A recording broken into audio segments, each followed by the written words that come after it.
Doc, gusto ko pong pag-usapan natin itong tungkol nga po sa nasilip hinggil nga po dito sa issue po ng Letters of Authority o LOA ng BIR dahil nga po daw ang issue ang umano'y pangingikil sa BIR gamit po nitong LOA. At ngayon ay dahil nga sa issue na ito, pansamantalang pinatigil muna yung paglalabas nga o pagbibigay ng Letters of Authority. Ano ho ba ang inyong masasabi po muna ninyo dito? Sa palagay ko, no, yung paghihinto ng letter of authority na yan, yung LOA, I think that is a step in the right direction. Kasi maraming mga negosyante, particularly no, yung mga small businesses ang nagrereklamo na nagagamit itong LOA na ito as an excuse para mangikil at para iharas itong ating mga negosyante, lalong-lalo na po yung mga maliliit na business. Kasi ganito yan, Jade. So halimbawa, pagka merong isang business na halimbawa may mga tax arrears, no, may mga kaya kulang yung kanilang ibinayad na buwis. So pwedeng gamitin ito ng BIR para pumunta sa kanilang mga establishmento, no, so kanilang place of business para mag-conduct ng mga investigation, no, para silipin nila yung records, no, kung kalap ng mga dokumento, bahagi yan ng kapangyarihan ng Bureau of Internal Revenue. Kaya lang ang nakita natin dito is, alam naman natin that corruption is very perverse, no, sa ating bansa. Corruption goes to all levels, including itong mga lower level officials ng BIR. At may mga nagsabi na, no, ng mga negosyante na nagamit ito. At naging mas malala itong kaso ng LOAs na ito, nitong mga nagdaang taon. No? I mean, if we go back to the time of President Duterte, or even before that, no, panahon ni Pangulong Aquino, and even prior, I mean, halos wala kang marinig tungkol sa pag-abuso ng mga LOAs, ano, o yung paghaharas ng mga maliliit na negosyante. But then ngayon, nakita natin na parang medyo naging malala itong sitwasyon at mukhang napabayaan. So I think itong ginawa ng bagong BIR commissioner, no, si Attorney Charlie, I think that is a step in the right direction ito, Jade. No? Kasi para nga naman makita natin na ma-acknowledge, no, na may korupsyon na nangyayari at para magawa ng sapat na intervention ito ng BIR. Now, ang issue dito is okay, napahinto nga natin dahil nga tinigil muna sa pansamantala itong mga LOAs na ito, pero in the future, paano na yun kapag nag-resume na uli ng mga investigations? Mahaabuso na rin ba? So, ang kinakailangan dito, hindi lang masuspinde yung mismong mekanismo ng LOA, but then mapanagot yung mga opisyal mismo na mga nangikil at nagharas ng mga maliliit na negosyante at inabuso yung kanilang authority para magnakaw at para mangikil sa mga tao. Lumalabas nga po na humigit kumulang 70% ng buwis na nakokolekta mula po dito sa LOA o Letter of Authority ng Bureau of Internal Revenue ang napupunta daw sa korupsyon. Yan po ayon mismo ng Senate Deputy Majority Leader na si J.B. Ejercito. At sinabi pa nito na 30% lamang ang nakokolekta mula sa LOA ang naibabalik sa gobyerno. Ano bang pinakalayunin po ng LOA, paglilinaw lang Attorney Doc, hinggil nga po dito sa LOA o LOA ng Bureau of Internal Revenue? By the way, Jade, no, banggitin ko na rin na yung bagong upong BIR commissioner, si Attorney Charlie Mendoza, yan ay naging classmate ko yan sa San Beda College of Law nung araw. No? So, kilala ko yan. And ako ay naniniwala na I think he's a good pick for that position. No? Kasi kilala ko itong taong to. And hopefully hindi siya nagbago. No? Hopefully hindi siya nagbago. Kumbaga, magagawa niya ito ng paraan, no? Para malinis itong BIR. Bagamat I think it's a challenge for him, no? As the new BIR commissioner. No? Now, the goal of this, Jade, really is para mapadali yung pagngolekta ng mga tax arrears, no, sa mga maliliit na negosyante. Kasi para mapabilis yung pagkukolekta ng buwis. Yun talaga ang goal nito. No? Yung pinaka-intention ng programa na ito is for much efficient collection. Ang naging problema dito, Jade, is na abuso. Yun yung pinaka-problema. Now, bakit na abuso? Kasi mahina yung pamumuno. Kasi kung mahina ang pamumuno, yung mga nasa lower level mo dyan, ng mga opisyales, they're free to do what they want to do. Parang wild west yan, no, ang nangyari dyan sa BIR, sa lower levels. So, kumbaga, pagka naglagay ka dyan ng matinong tao, hopefully, and maayos yan, tataas ang tax collection ng ating gobyerno. Yun yung pinaka goal diyan, Jade. Kaya lang, I think it remains a challenge kasi nga corruption has become really perverse. Kultura ng ang corruption sa ating bansa. Lalong-lalo na BIR is considered to be one of the most corrupt agencies of government. No? Alam naman natin, you have the BIR, numero una pa rin dyan ang customs, no? Nandyan yung DPWH, no? Marami yung mga iba-ibang ahensya na yan. And BIR is often listed as one of the most corrupt. So ang goal talaga dito, Jade, ng programa na yan is for a much efficient collection. Kasi ang pinaka-problema talaga ng gobyerno natin in terms of tax collection is yung efficiency ng pangungulekta. So, kumbaga, hindi problema yung dami ng buwis na dapat kolektahin. Hindi yun ang problema natin. Ang problema natin is yung mismong pangungulekta ng buwis. Kasi ang nangyayari is, of course, mayroong mga hindi nagbabayad, may mga tax evaders, pero problema rin yung graft and corruption. Kasi just imagine, if 70% of tax collection just goes to graft and corruption, Jade, hindi na natin kailangan siguro mangutang ng gobyerno para mapunan yung deficit. Ibig sabihin, kapag ka-efficient at makatotohanan yung pangungulekta ng buwis ng ating gobyerno, hindi na natin kailangan magdagdag pa ng buwis. Hindi na natin kailangan pang mangutang. Mapupunan yung pagkukulang sa paggastos. So, yun yung pinaka-goal nito. Kaya lang, unfortunately, ang nangyari over the years is na-abuso ito. And the reason why it was being abused, I think, it's because of weak leadership change. Yung kahinaan ng mga namumuno dyan. Po. At syempre para lang maintindihan lang din ng mga ordinaryong Pilipino, Doc, yung LOA ba ibinibigay ito sa mga negosyo o mga negosyante taunan, monthly? Paano yung magiging proseso po niyan? Ang LOA kasi halimbawa, pag meron kang, hindi naman lahat ng negosyo ay nakakatanggap niyan. Yan natatanggap lang yan ng mga negosyo na merong utang sa gobyerno, ika nga. No? Kumbaga meron silang problema sa kanilang buwis. Halimbawa, meron silang kulang ng bayaran o may mga taon na merong suspected na parang mali yung calculation. Kasi makikita yung pagka-inaudit, Jade, ang mga businesses. Kasi pag ang BIR kasi, nagko-conduct yan sila ng tax audit, ng review ng mga isinusumite sa kanila na mga returns coming from everybody, including businesses. Ngayon, sa kaso, Jade, halimbawa ng ordinaryong tao, yung mamasukan ka, tapos merong tax deductions, di ba, yung binabawas na sa'yo, binabawas na sa sahod mo yung withholding tax. Wala kang magiging problema dyan. Hindi ka makakatanggap ng LOA kasi yung tax na binabayaran mo, yun yung tamang buwis kasi kinaltas na nga. Ang issue dito is yung mga negosyo, yung mga negosyante natin, yung mga businessmen, business people, na kapag ka nag-file sila ng taxes kada taon, tapos nasuspetsahan ng BIR na kulang yung buwis na binayaran, yun yung mga nakakatanggap ng LOA. Nung araw, walang LOA na nangyayari. So, usually, what happens is, kapag ka merong suspected tax evasion, halimbawa, inaano ka na niyan, merong kagad proseso na hindi LOA yung proseso, iba. Matagal, Jade. Matagal yung pangungulekta ng buwis, pangangalap ng ebidensya, matagal. Itong LOA, napapabilis na ito kasi ang mangyayari nito is pupunta sila dun sa location, doon sila magko-conduct ng investigation, madali makuha yung ebidensya, and then madali din masusolusyonan. Kasi kung babayaran mo yung kulang, i-inform ka na doon, ito yung naging kulang, mabilis. Yun yung pinaka-goal niyan. Ang problema is na abuso. So, bagamat maganda yung objective sana ng programa, kasi para mapabilis yung collection, ang problema is napabilis din yung graft and corruption, Jay. Yes. Yun yung naging problem yan. And again, I have to attribute this as a result of weak leadership dyan sa BIR. And by extension, weak leadership ng Department of Finance. So hopefully ngayon na may mga bagong upo dyan sa BIR, hopefully maisaayos yan. Kasi sayang naman yung nawawalang at probably at least 70% sana ng collections na napunta lamang sa graft and corruption, Jade.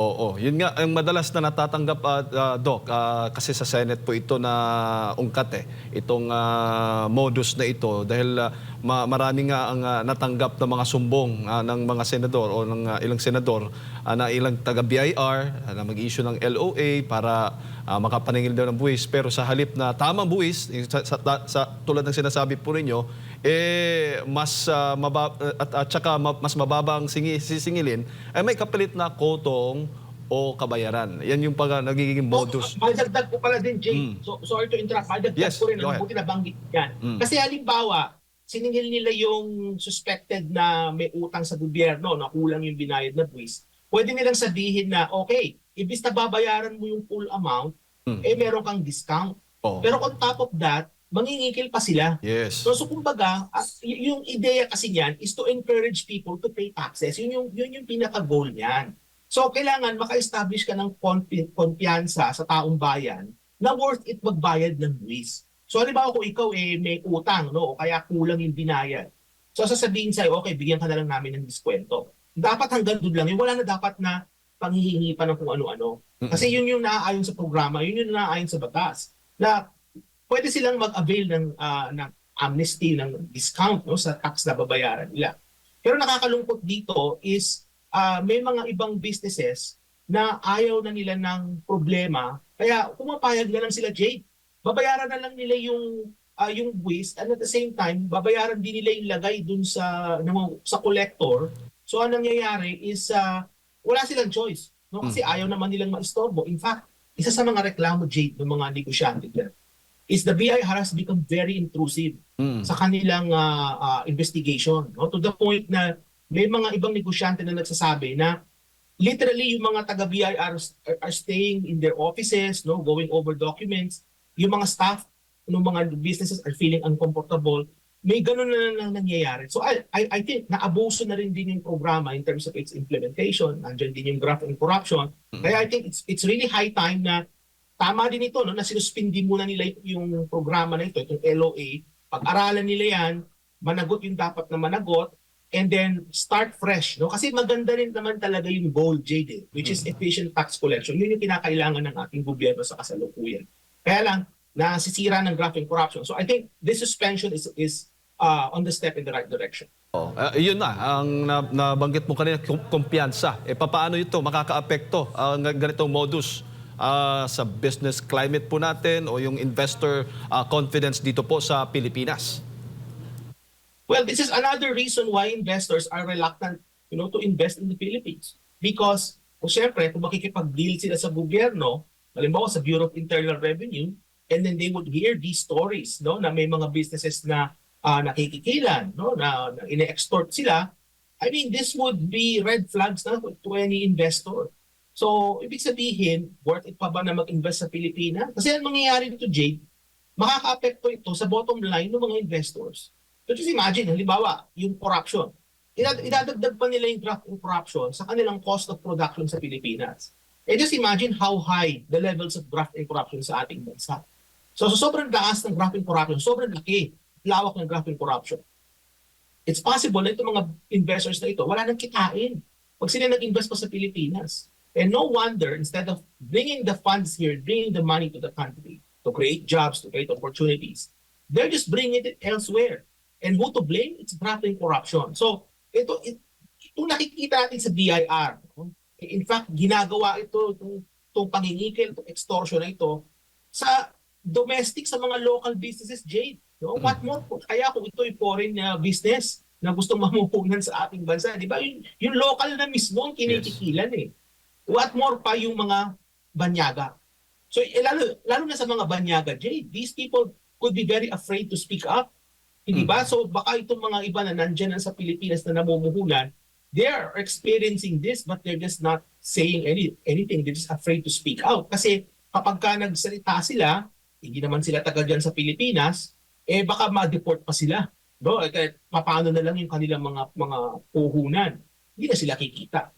So, kumbaga, ang nangyayari sa graft and corruption sa ating bansa has become so worse. Napakalala na nitong graft and corruption to the point na even mismo, Jade, yung mga lokal na namumuhunan, no, yung mga Pilipino na mismo na mga namumuhunan, they themselves are already complaining of this rampant corruption. Now, it doesn't say, I'm not saying rather na ngayon lang nagkaroon ng graft and corruption. Graft and corruption has been there for decades. No, matagal na. Pero ngayon lang nakita natin mga kababayan na sobra-sobrang lala ng graft and corruption sa panahon pa ngayon ni Marcos Jr. Jay.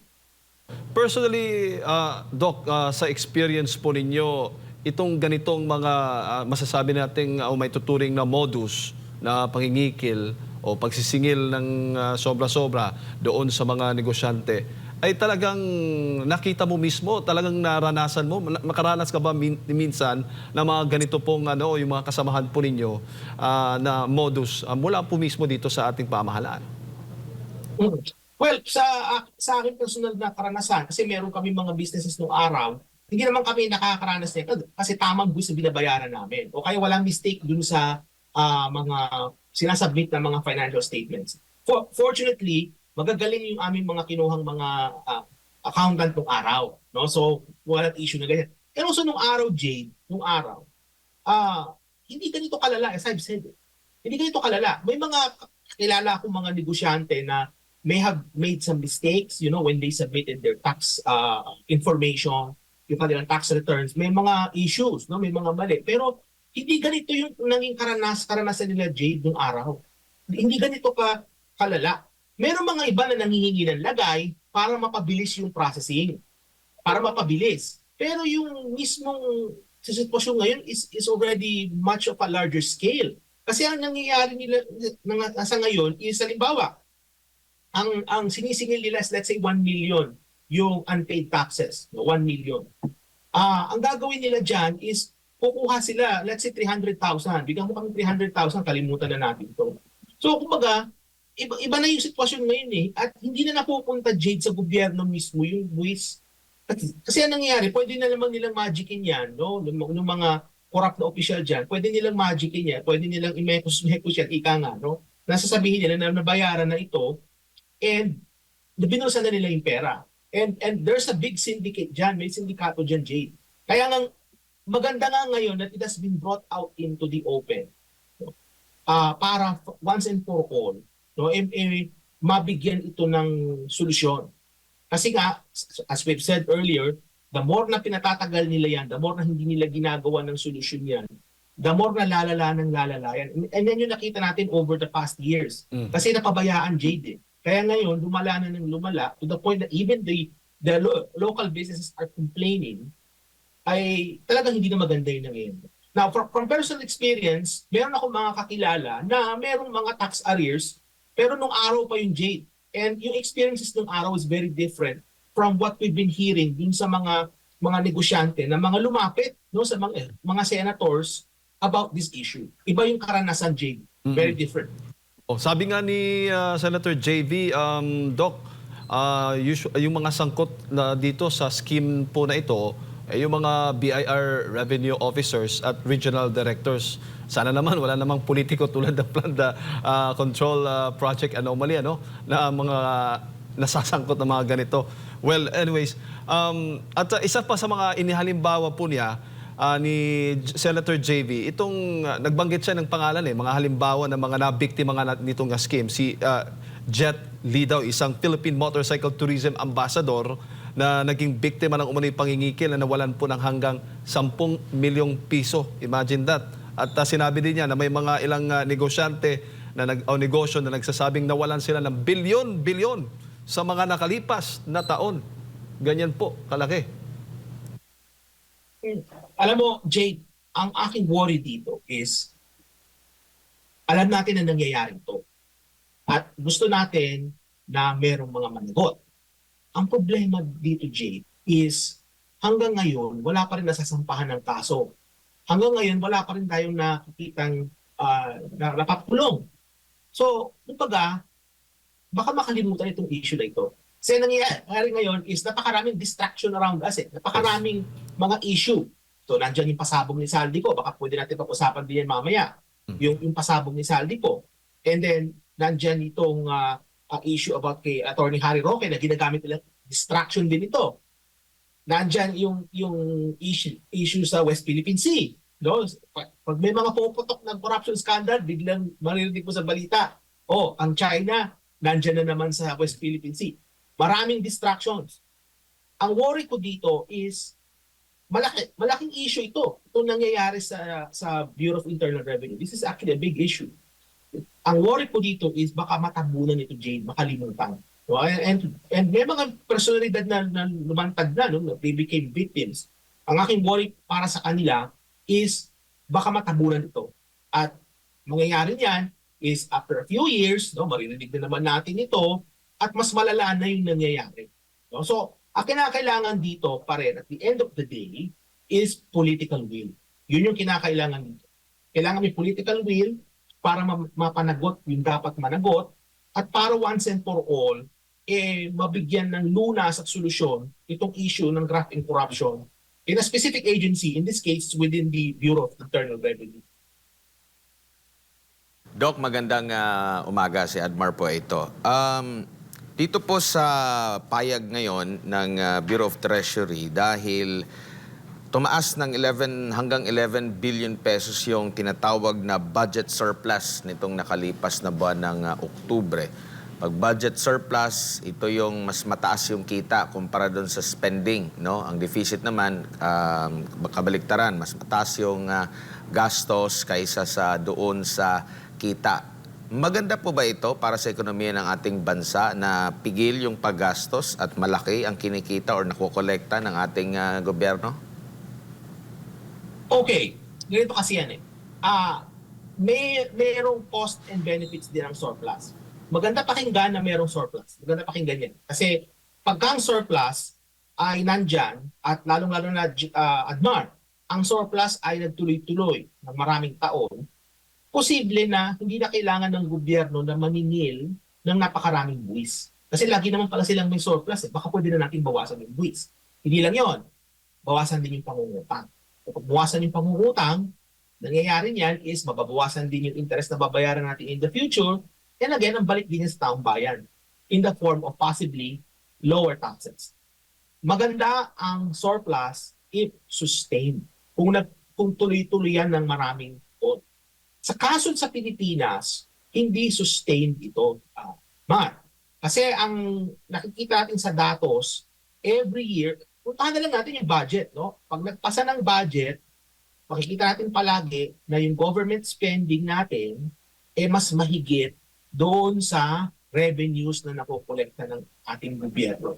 So, ibig sabihin, for every budget cycle, nakaprogram palagi, Admar, na merong deficit. Itong nakita natin na merong surplus, kaya tayo nakakakita ng surplus ayon sa Bureau of Treasury, is the way that it's being reported by that agency, by the Bureau of Treasury. Kasi alam mo, Admar, nagpe-presenta sila ng datos, possibly per quarter to or baka nga even monthly. Meron silang datos niyan, Admar, sa website nila. Na makikita mo dyan, hindi ko nakakamali, baka nga monthly yata yung datos nila niyan. Now, sa kada buwan, may mga buwan na mas mataas ang malaki na nakokolekta ng gobyerno na buwis. Meron din mga buwan na mababa ang koleksyon.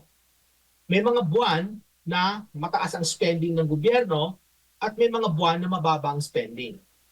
Yung cycles na yan ng mataas at mababang koleksyon, mataas at mababang spending, yan ay driven ng maraming factors. Kagaya halimbawa ngayong panahon ng magpapasko, baka gusto nang ihabol ng BIR yung kanilang collection targets, kaya nakita natin na tumaas yung internal revenue collections.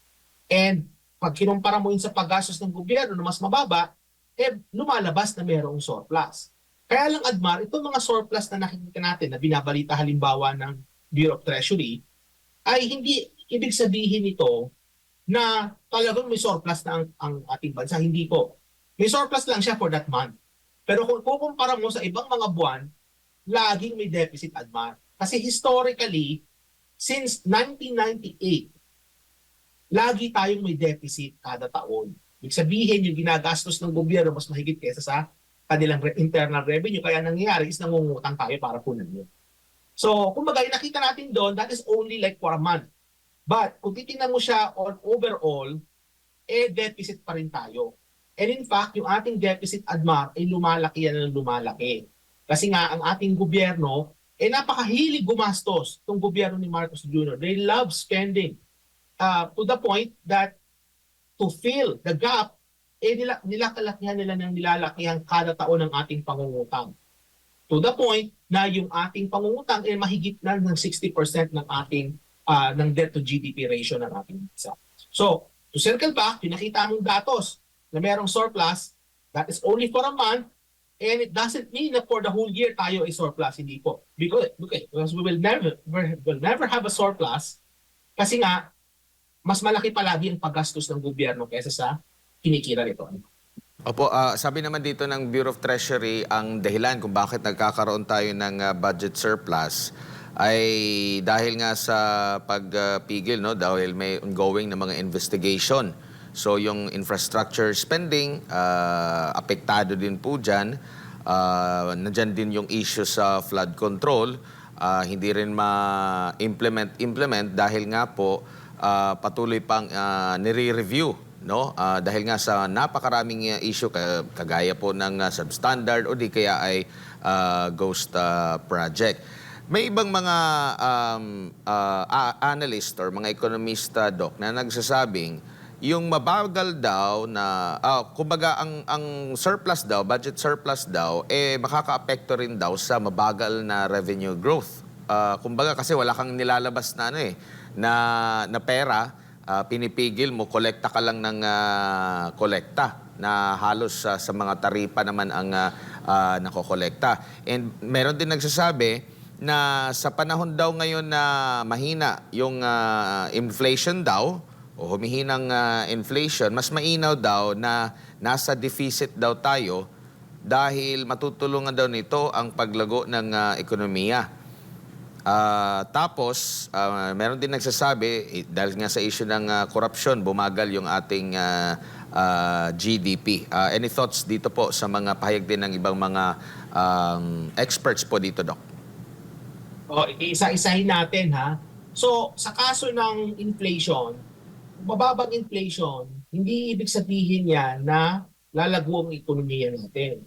Kasi ang paglago ng ekonomiya natin, yan ay nanggagaling sa spending, yan ay nanggagaling sa growth ng mga iba't ibang mga sektor ng ating ekonomiya. So yan ang nagpapatakbo ng growth sa ating bansa. So yung mababang inflation, sabi lang yan na bumababa ang presyo. Possibly kaya bumababa ang presyo is meron tayong excess supply, no? Or yung demand natin bumababa. Pag bumababa ang demand, hindi maganda yon. Kasi pag mababa ang demand, Admar, alam naman natin, pag mababa ang demand, bumababa ang presyo. The question becomes, bakit bumababa ang demand? Well, napakaraming reason yan. Posible na ang mga tao is nag-withhold ng kanilang spending, kagaya nung na-observe natin itong mga nagdaang buwan. Ang ating mga kababayan are reluctant to spend kasi nga hindi nila alam kung anong mangyayari sa graft and corruption investigation na nangyayari ngayon. Maingat ang tao, lalong-lalo na medyo nagiging unstable na ang gobyerno ni Marcos Jr. May mga threat, no, sa stability ng gobyerno. So ang mga tao, they're reluctant to spend. Lalong-lalo na papasok pa nga tayo ng holidays na normally ang spending dapat ito tumataas. No? So, kumbaga, pag mababa ang inflation, it's not really an indicator that the economy is growing. No? Ang pinaka-indicator nito is spending. So, babantayan mo dyan yung paggastos ng tao. Hindi lang paggastos ng tao, pati paggastos Admar ng gobyerno. Kasi pag gumagastos ng gobyerno, nakaka-create din yan ng growth. So, sa nakikita natin ngayon na pati mismo ang gobyerno nag-hold ng spending in light of these corruption sa infrastructure. So, that would create a drag, no, sa paglago ng ating ekonomiya. And not to mention, no, yung paghina ng piso. So yung paghina ng piso, yan ay nagdudulot ng pagtaas ng presyo ng ating mga ini-import. So ibig sabihin, yung mga ini-import natin nagmamahal, ang nangyayari is since limited din yung incomes ng ating mga kababayan, instead of buying more imported goods, kasi nga yung incomes nila hindi nag-grow as much, ang nangyari dyan, Admar, is binabawasan din nila yung paggastos dun sa mga imported. So, kumbaga, makikita natin na, sasabi nila, mababa inflation, no? Mababa, may deficit. Hindi ito mga indicators ng paglago. Ang babantayan mo talaga dyan yung paggastos at yung growth ng mga iba't ibang sektor ng ating ekonomiya. So sa nakikita ko ngayon halimbawa base sa takbo ng ating ekonomiya, takbo ng spending, paglago ng iba't ibang sektor, malabo na ma-reach natin yung growth targets natin for the year at Mar. No? So kumbaga, balik din tayo sa issue ng deficit na nabanggit mo nga kanina. May nagsasabi na mas maigi pa na merong deficit kasi mababa ang interest rate. Well, nakikita ko dito is this is simply justifying more borrowing. Kasi kapag ka mababa ang interest rate, mababa ang cost to borrow, ang mangyayari niyan is it will just incentivize the government na mangutang pa rin ng mangutang at syempre pag mangutang ang gobyerno, it has to spend. So, kumbaga, mas lalaki na nalalaki yung deficit mo niyan. So, kumbaga, bagamat okay nga naman, no? Pwede namang mag-deficit ang ating gobyerno, pero ang problema dito is napupunta ba yung ginastos ng gobyerno into programs and activities na makakapagpalago ng ating ekonomiya. Base sa nakikita natin sa ngayon, na dapat sana yung mga infrastructure projects, this will all lead to growth. Pero nakita natin, hindi growth ng ekonomiya ang nangyari, kundi growth ng corruption ang nakita natin sa ating bansa.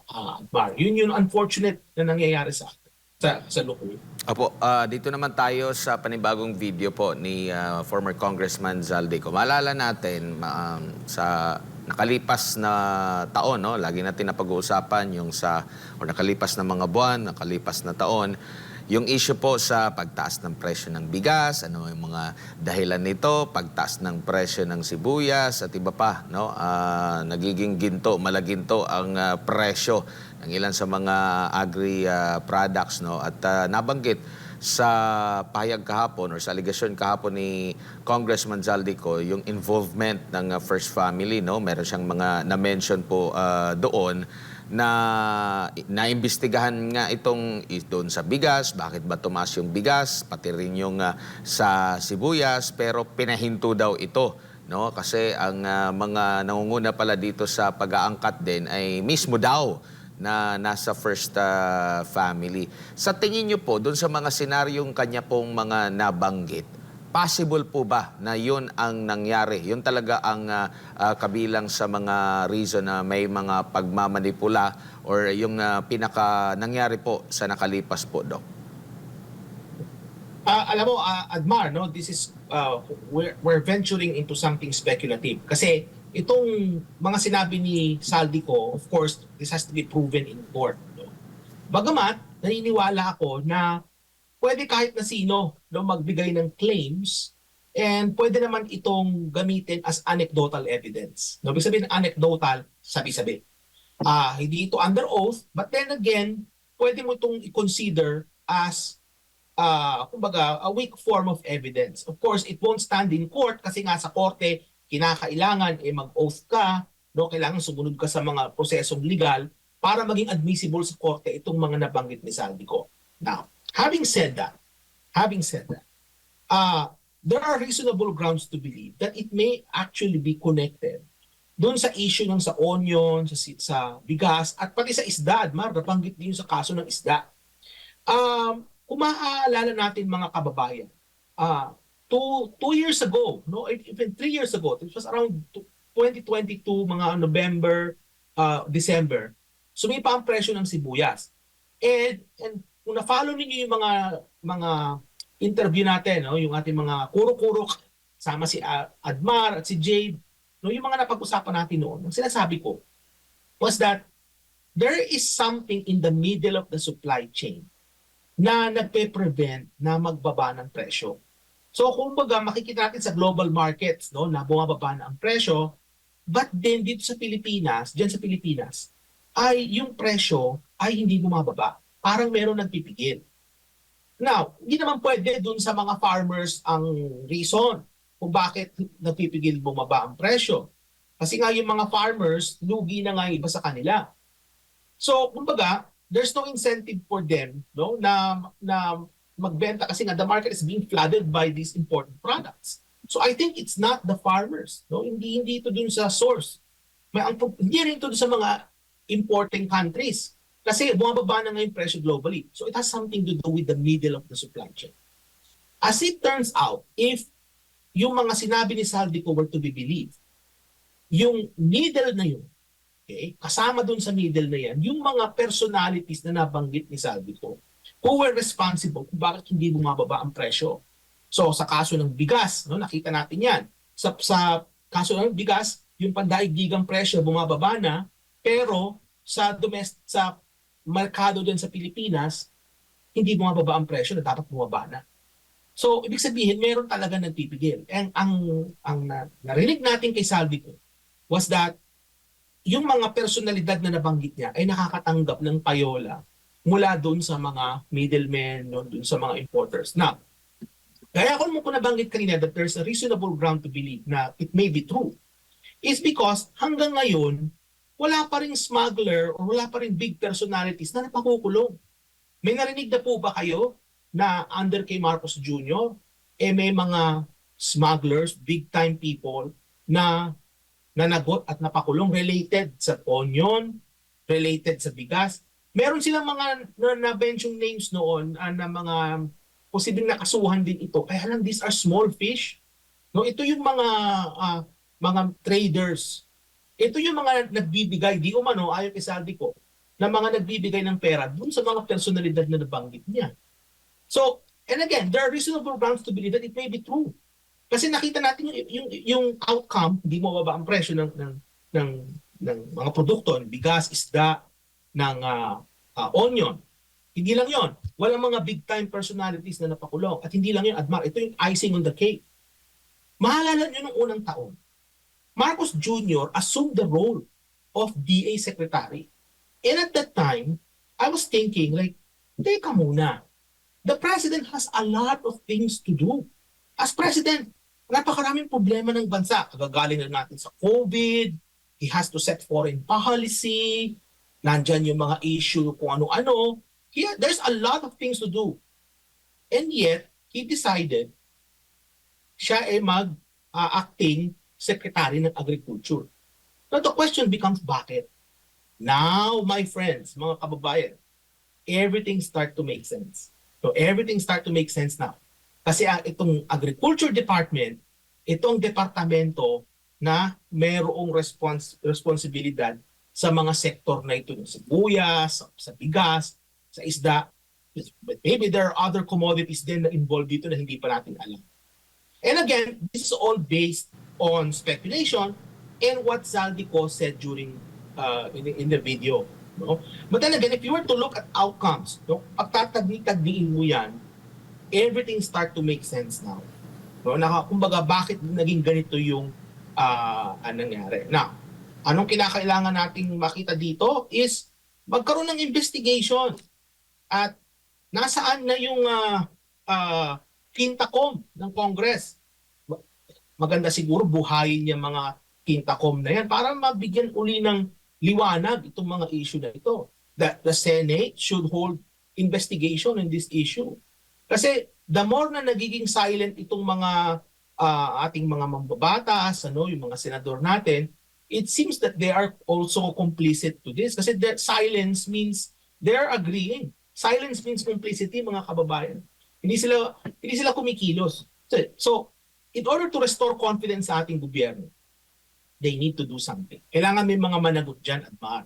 At para mapanagot din talaga. And even Saldico, although Saldico are saying things, about the first family, but he himself is also complicit in this. No, meron din siya diyang liability. Hindi siya malinis, ika nga. But the thing is, yung mga personalidad na nabanggit niya, they have to face, investigations as well. Hindi pwedeng may exemption dito, Admar. Kailangan maimbestigahan yung mga dapat maimbestigahan. Ang nangyari po kasi, Doc, nabubulgar nabubulgar kung bakit mataas pa rin yung presyo. Halimbawa, sa bigas, binabaan na ngayong taripa, bumaba na yung presyo ng bigas sa world market. Tapos naging ano pa no, binigyan na ng kalayaan na mag-angkat ng bigas, mataas pa rin. Kaya nabanggit mo, may sense yung mga nababanggit nitong si Congressman Zaldico. Pero yung panawagan mong kinta, kung totoo yung aligasyon ni Congressman Zaldico, merong nagpatigil at napatigil nga ito at nabaon sa limot ang mga nabulgar at wala na. Natabunan na ito at hindi pa rin nasusolusyonan kung bakit nga ba mataas yung presyo ng bigas, ng sibuyas during that time na okay naman. Merong lang something na doon talaga, yung missing link kumbaga, dito sa nabanggit ni Congressman Zaldico. Pero lipat lang ako ng issue po, no? Doc, dito naman po tayo sa rating natin sa utang. Abay, dahil nga po sa political instability, merong significant risk sa credit rating po natin. Ayon po ito sa Fitch Ratings po. Doc, dapat ba tayong mabahala kasi ito yung rating natin sa ating pag-uutang or mayroon din itong implikasyon sa ating ekonomiya, Doc? There are several implications dito, Admar. Kasi yung mga rating agencies na yan important determinant yan ng interest rates na babayaran ng ating bansa kung tayo'y mangungutang. So ibig sabihin, kung pangit yung rating natin, mataas yung interest rate na babayaran na kailangan mong pagbunuan. So kumbaga, kung maganda yung ating rating, mababa yung interest rate. So kailangan, the more na maganda yung rating, okay yan kasi kung mga ilangan ng ating bansa, mangungutang tayo externally halimbawa, makakakuha tayo ng mga magagandang rate. Maganda yan para sa ating bansa. Hindi lang yon. Yung mga rating agencies na ito, Admar, tinitingnan ito ng mga investors. Isa ito sa mga kinukonsidera nila kung sila ay mag-i-invest sa isang bansa. Kasi ang mangyayari nito is, this is an indicator of many things related to the economy and also politically sa isang bansa. Halimbawa, yung pagmamanage ng gobyerno, yung governance, nandyan yung issue ng better or good economic policy, lahat yan, pasok yan dyan sa mga ratings na yan. So, kung isang investor, isa sa mga sources of information ko to decide whether or not to invest ay itong mga ratings. So definitely, this will have an implication on foreign investor sentiment sa ating bansa. Itong nakikita natin na nangyayari sa issue ng graphing corruption, ngayon nakikita natin na may epekto na po ito. Hindi lang sa panloob na ekonomiya ng ating bansa, kundi yung epekto nito sa panlabas. Kasi ang epekto nito, mga kababayan, is pag ang perception ng mga lenders ay dahil sa graft and corruption, baka hindi na mabayaran ng Pilipinas yung kanyang mga utang dahil sa graft and corruption, ang mangyayari nito is papangit yung ating credit rating. Or halimbawa, because of instability, ito nangyayari kay Marcos Jr. Baka nga yung issue rin, Admar, halimbawa, nung state of mind ng ating Pangulo in light of the revelations ni Senator Amy Marcos that the President is a user of illegal substances. So, kumbaga, this will have an impact on investor sentiment na magre-reflect din yun sa credit ratings natin. So, halimbawa, would you be willing to lend to a government who's being run by somebody who's suspected to be with an unstable mind? Diba? So, kumbaga, if I'm the lender, papautang po ba ako sa isang tao na nagsasabi, mababayaran kita pero wala sa tamang pag-iisip? Siyempre, hindi ka magpapautang, di ba? Kasi baka hindi ka mabayaran. So, yun yung nakikita natin epekto niyan, Adma. Makikita natin na hanggat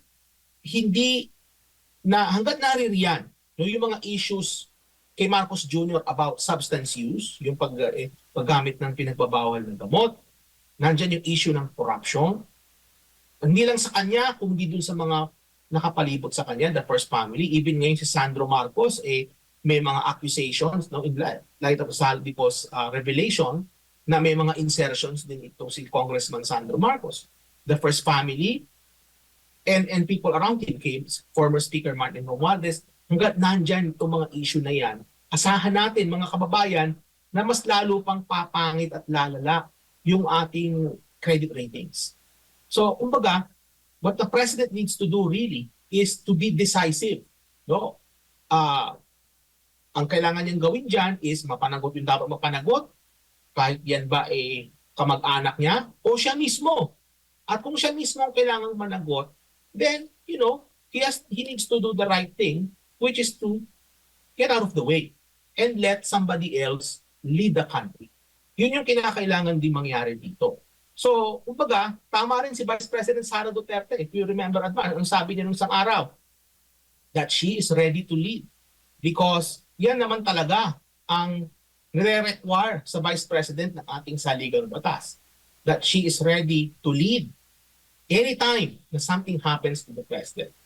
When that time comes, when President Marcos finally realizes that he has to step out of the way, we're fortunate enough to have a Vice President who is ready to fulfill the roles of the presidency, at least in a caretaker or acting capacity until 2028 at March.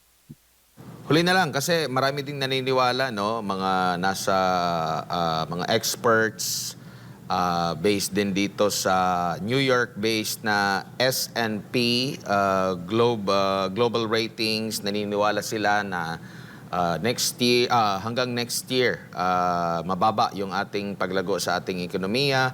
Meron ding nakikita ang Association of Southeast Asian Nations +3 Macroeconomic Research Office na mababa rin yung kanilang projection dahil nga dito sa mga isyong kinakaharap, no, sa domestic at saka yung sa mga external.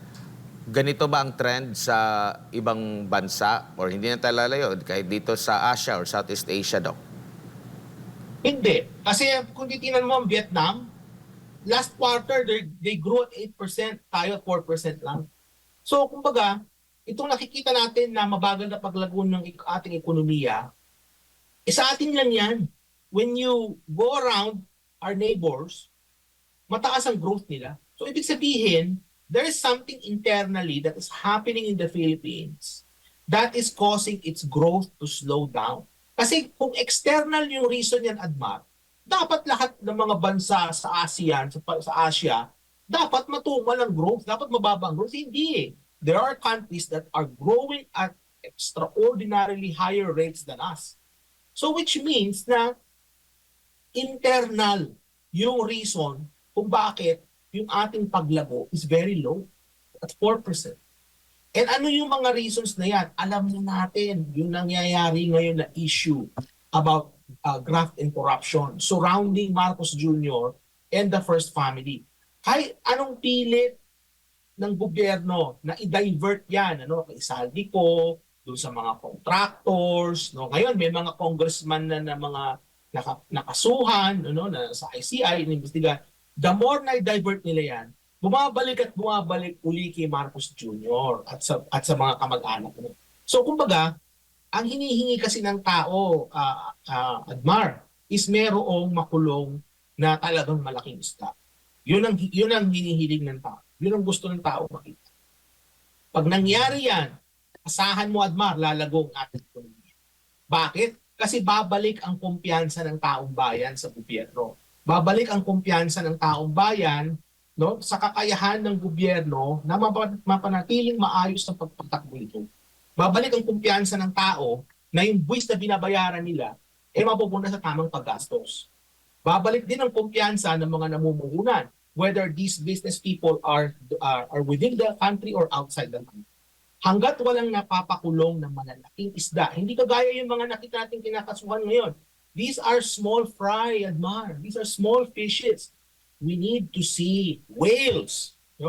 We need to see pinakamalaki talagang isda sa karagatan itong mga balyena. Yan ang mga kailangan makita natin. Mga pating. Yan ang kailangan natin makita. Hindi sa mga sapsap, gurami. Yan ang mga nakikita natin ngayon na nahuhuli. Until such time na mayroong mga malalaking isda, mga malalaking tao na napakulong, ang paglago ng ating ekonomiya ay magiging mababa, magiging very sluggish, at lalala lang yan ng lalala habang lumalala rin ang graft and corruption sa ating bansa. Alright, Doc. Maraming salamat po sa inyong po oras at sa pagbibigay po ninyo ng impormasyon ngayong umaga. Sa ulitin po at mabuhay po kayo. Maraming salamat, Admar at Jade. Mabuhay po kayo at mabuhay po ang ating bansang Pilipinas.